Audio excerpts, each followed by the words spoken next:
What is up guys, and today we've got a very important question to answer. And for this, we've got a bit of backup. Hey guys, it's iJustine here with Mrwhosetheboss. What's up guys, MKBHD here with Mrwhosetheboss. What's up guys, it's Ed from Techsource here with Mrwhosetheboss. Hey, what's up guys, it's Gaurav from Technology and Mrwhosetheboss. What's up Mrwhosetheboss channel? What's up guys, MrMobile here with Mrwhosetheboss. What's up everybody, this is Danny with Mrwhosetheboss. So we have got together the top tech YouTubers in the world, and they're going to tell you what is their #1 budget smartphone under $300.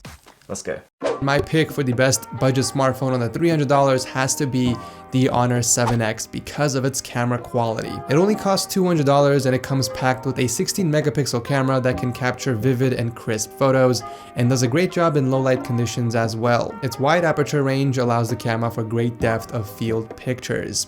Aside from the awesome camera, it's got a 6-inch LCD screen, a micro SD card slot, up to 64 gigs of storage, and a 3,340 mAh battery. You probably already know that you don't need to spend $1,000 to get a good phone.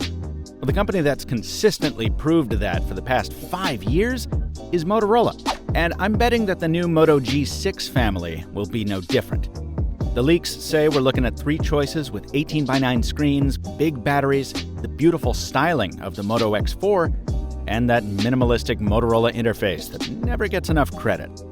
The prices are rumored to fall between $240 and $330, and I'll review them at the MrMobile. Thanks for having me, Aaron. I'm gonna shake things up a little bit because I know there's gonna be a ton of Android phones on this budget list from everyone, but my pick right now under $300 and well under $300 is the iPhone SE. I know this is a weird choice, but hear me out. When this thing came out a couple years ago, it was like $600. It was way too expensive, but now you can get this brand new on a prepaid carrier for about $150 or refurb for $100, which is insane. This thing is still very, very capable. You do get a smaller 4-inch screen, but it still has the latest version of iOS, Touch ID, Apple Pay, Retina display, and you also get that 12 megapixel camera on the back that is still very capable, and it shoots 4K video as well. So you're not really missing out too much. You're just using a little bit older iPhone, and if you don't mind the older design, this is still very powerful for a really good price. Best smartphone under $300. Well, eBay, iPhone under $300. There's a few options. How about an iPhone SE? You can get an iPhone SE for $349 if you sell your current phone or your... Hopefully the rest of the people in this video have better suggestions, because I'm definitely the wrong person to ask. My favorite budget smartphone for 2017 and 2018 is the Moto G5 Plus. It takes a lot for a budget smartphone to really catch my attention, but this does it the same way a lot of other Motorola phones, and lately some of my favorite phones have done it in the software department, which is just adding a couple things, sprinkling in good features on top of near stock Android. It has an above average camera for the price. It's an all metal build. It's built super well. It keeps the headphone jack. Like, there's a lot of good things going for it, and then the software experience on top of that. So it's pretty clearly my favorite budget phone under $300. So my favorite phone under $300 has to be the Umidigi S2 Pro. This thing's amazing. It has a 6-inch screen, dual camera on the back with a fingerprint reader. I like it. It goes for like $200 right now. Screen's nice, near bezel-less.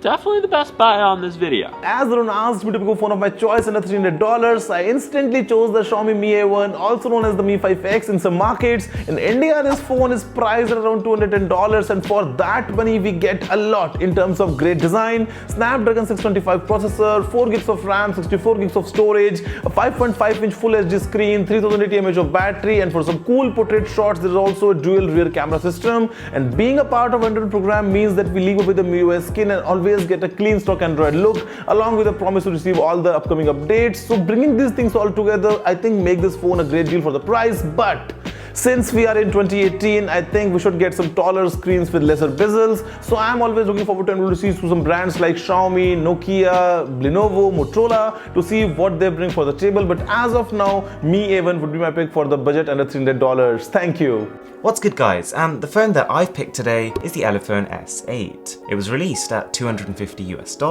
but on a good day right now, you can find it closer to the 200 mark. And for that, you're getting a pretty generous 6-inch 2K display. You're getting a 10-core processor and a really large 4000 mAh battery. And aesthetically speaking, the phone is suspiciously close to the HTC U Ultra. The lack of NFC and a camera that is far from the best for a phone of this price do somewhat let it down, but if those aren't deal breakers, then this essentially kills it in every other area.